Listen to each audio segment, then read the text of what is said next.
বিষয় নয়, সাধারণ মানুষ, জনতা জনার্দন তারা ইতিমধ্যে তাদের রায় তারা সুনিশ্চিত করে ফেলেছেন। আগামী 1 তারিখ খাম চিহ্নে 7 নম্বর বোতামে নূর আলম খানকে তারা ভোট দেবেন এবং আমাদের যিনি প্রার্থী তিনি জয়ী হয়ে দিল্লিতে গিয়ে যাদবপুরের যে বঞ্চনা গত 15 বছর ধরে হয়ে চলেছে সেই বঞ্চনার কথা উনি দিল্লির দরবারে গিয়ে বলবেন।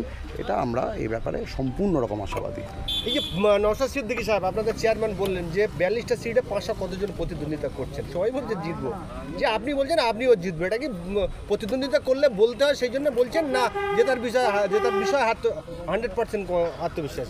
প্রথম কথা আমরা তো চুরির টাকাতে রাজনীতি করি না। আমাদের যে রাজনীতি সেই রাজনীতি আমরা মানুষের যে আশা ভরসা তার উপর দাঁড়িয়ে করি, তাদের জন্য লড়াইয়ের ময়দানে থেকে করি এবং আমাদের একটা রাজনৈতিক অঙ্ক আছে। আমাদের রাজনৈতিক অঙ্ক অনুযায়ী এই লোকসভাতে যে ভাঙড় যে আসন সেই আসনে আমাদের জেতা এমএলএ রয়েছেন আমাদের দলের চেয়ারম্যান মাননীয় নওশাদ সিদ্দিকী এবং তার সঙ্গে সঙ্গে আরও 3 থেকে 4টি আসন যে আসনে আইএসএফ এবারে সম্পূর্ণভাবে লিড পেতে চলেছে। তো একটা লোকসভার 7টা বিধানসভার মধ্যে যদি 4টে সিটে একটা দল লিড পেয়ে থাকে তাহলে সেই দল জিতবে, এ ব্যাপারে কোনো রকম সন্দেহ থাকা উচিত নয়। সেই কারণেই আমরা নিশ্চিত যে আমরা এই আসনটা জিততে চলেছি। অনেক অনেক ধন্যবাদ।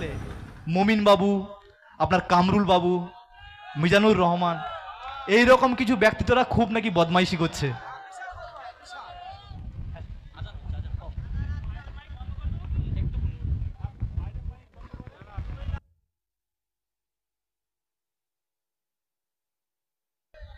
মিজানুর রহমান যেমন মিজানুর আলম, আপনার কামরুল বাবু, মমিন আলী, এরা নাকি খুব বদমাইশি করছে। এদেরও কিন্তু গ্যারেজের ব্যবস্থা হচ্ছে। অতএব আইএসএফকে কোনো অংশে রোখা যাবে না, আর রুখতেও পারবে না।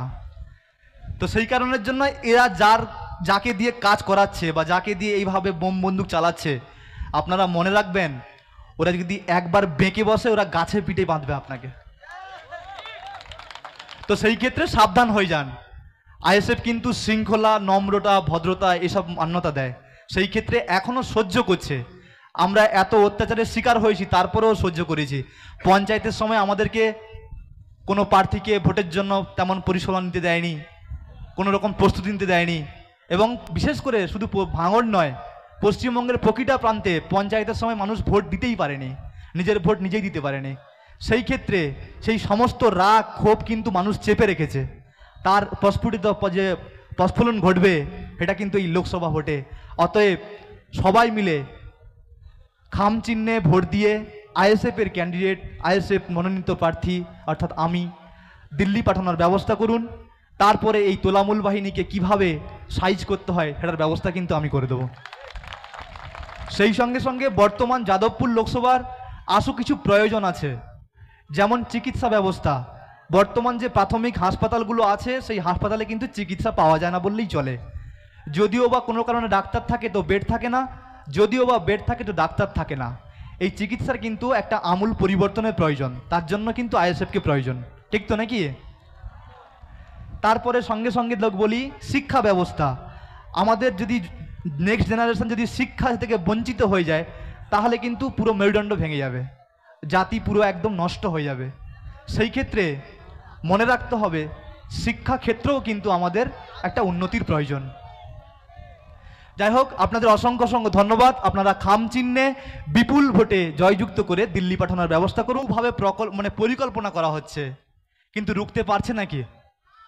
রুখতে পারা যাচ্ছে না। আমরা বিভিন্ন দিন পথ পরিক্রমা করছি, মানুষের দ্বারে দ্বারে পৌঁছে যাচ্ছি, যেখানে যাচ্ছি সেখানেই এই তোলামূল বাহিনী বিভিন্নভাবে আক্রমণ চালাচ্ছে, বিভিন্নভাবে পথ অবরোধ করার চেষ্টা করছে, কিন্তু ঠিক 1-2 ঘন্টাও রুখে থাকার সমস্যা ওদের ক্ষমতা পর্যন্ত নেই। আইএসএফের যে জনজোয়ার যখন আসে ওই জোয়ারেই কিন্তু ও একদম ধূলিসাৎ হয়ে যায়। সেই সঙ্গে সঙ্গে বলি যাদবপুর লোকসভার মধ্যে ভাঙড় কিন্তু অন্যতম। যারা বলে যে ভাঙড়টা শুধুই আইএসএফের, অন্য কোথাও কিছু নেই, তারা ভুল বলে। কেন ভাঙড় বাদ দিয়ে কোনো কিছুই সম্ভব নয়। ভাঙড় হচ্ছে আইএসএফের কলিজা, যাদবপুর লোকসভার কলিজা। এই কলিজাকে বাদ দিয়ে কোনো কিছুই সম্ভব হয় না। অতএব বর্তমান যে প্রশাসন যে অরাজকতা চালাচ্ছে, প্রশাসনিক যে অরাজকতা, আমরা খবর পাচ্ছি আমাদের কর্মীরা যখনই কোনো কর্মসূচি অংশগ্রহণ করছে কিংবা কর্মসূচি শেষ করছে তারপরে ঠিক এই তোলামূল বাহিনীর কিছু সদস্য, কিছু পঞ্চায়েতের মেম্বার, কিছু অঞ্চলের নেতৃত্ব, ওরা কি করছে, থানায় মিথ্যা অভিযোগ করিয়ে আমাদেরকে মিথ্যা হ্যারাসমেন্ট করছে। আর সেই চটি পুলিশ, সেও কিন্তু বিনা বিচারে কোনো রকমভাবে ইনভেস্টিগেশন না করে আমাদের আইএসএফের কর্মীদের তুলে আনছে। তবে সেই পুলিশেরও কিন্তু আমরা ব্যবস্থা করে দিচ্ছি, জানেন তো এটা। গতকাল আমরা একটা র্যালিতে অংশগ্রহণ করেছিলাম। একজন ওখানকার মেম্বার সাহেব, উনি আমাদের একটা আইএসএফের কর্মীকে বলে আইএসএফ এখানে কিছু নেই, তোরা এই ফ্ল্যাগ টাঙাবি, মানে আইএসএফের এখানে জন্ম নেই, যাদবপুর থেকে আইএসএফকে যেতে দেবো না। সেই নিয়ে ও আইএসএফের ফ্ল্যাগ খুলে নেয় এবং মারধরক শুরু করে। কিন্তু ওর পরে যে আমাদের যে রাবণ বাহিনী আসে না, ওই দেখেই ও দৌড়। তো এ থেকে পুরো প্রমাণিত যে তোলামূলের কিন্তু কিছুই নেই, শুধু ফাঁপা আওয়াজ। আমাদের শওকত সাহেবও যেটা করছেন বর্তমানে, উনি অস্তিত্ব সংকটে ভুগছেন, তাই ওই ঘটকপুকুর বাজারে সারা দিন আর সারা রাত বসে আছেন, উনি ভাঙন নিয়েই পড়ে আছেন। সেই সঙ্গে সঙ্গে বলি, বর্তমান কিন্তু যে প্রশাসনিক যে অবস্থা, আমরা পুকুরিয়া থানায় প্রতিনিয়ত ভিজিট করছি। আইএসএফের নামে যে মিথ্যা মামলা হচ্ছে, আমরা কিন্তু এমনি ছাড়ছি না, পুকুরিয়া থানায় পৌঁছে যাচ্ছি এবং লিখিত দিতে বলছি যে আপনি বিনা ইনভেস্টিগেশনে যেভাবে আমাদের ছেলেগুলোকে হ্যারেস্ট করছেন, যেভাবে হ্যারাসমেন্ট করছেন, সেই রকম আমাদেরও কিন্তু লিখিত কমপ্লেনে আপনাকে কিন্তু ওদেরকেও গ্যারেজের ব্যবস্থা করতে হবে, নাহলে আমরাও কিন্তু ছাড়বো না। সেই মোতাবেক কালকে আমাদের আইএসএফের কিছু কর্মী, ওদের বাড়িতে একটা বোম চার্জ হয়, গুলিও চলে, পায়ে এখানে খুব আঘাত হয়, আক্রান্ত হয়ে পড়ে। তারপরেও যখন পুলিশের কাছে আবেদন করা হয় যে আমাদের এইভাবে মারধর করা হচ্ছে, পুলিশ কিন্তু তেমন কোনো ব্যবস্থা নেয়নি। সেই কারণের জন্য আমরা যখন খবর পেলাম, থানা বিক্ষোভের জন্য, থানা ঘেরাওর জন্য একটা কর্মসূচির জন্য ডাক দিয়েছি মাত্র। সবে জমায়েত হয়েছি, আইসি সাহেব বলছেন আমি 24 ঘন্টা কথা দিচ্ছি, ওদেরকে গ্যারেজের ব্যবস্থা করছি, আপনি ঘেরাও তুলে নিন। তো এর মানে বুঝতে হবে আমরা কিন্তু 500 ভোল্ট, আর নওশাদ সিদ্দিকী সাহেব যদি আসেন, উনি তো 1000 ভোল্ট, ওনার সামনে কেউ ঠেক পাবে নাকি? শুধু উনি চেপে থাকেন, উনি শুধু বলছেন যে আমরা আইনকে তো অমান্য করি না, আর আইনকে আমরা মান্যতা দিয়ে চলি, তাই শুধু আমরা সবর করছি, ধৈর্য ধরছি। ধৈর্যের বাঁধ ভাঙলে কি যে হয় সেটা মানুষ ভালোভাবেই জানে। সিপিএমের সময় হয়েছিল একবার, এটা ভালোভাবেই জানেন। কত পঞ্চায়েত প্রধানের সিস্টেম দেখেছেন আপনারা, বাড়ি ছাড়া হয়ে পালিয়ে যেতে বাধ্য হয়েছে। জনগণ যদি একবার খেপে যায় তখন কি কন্ডিশন হয়, ওটা হয়তো যারা চুরি করেছে ওরাই ভালো জানে।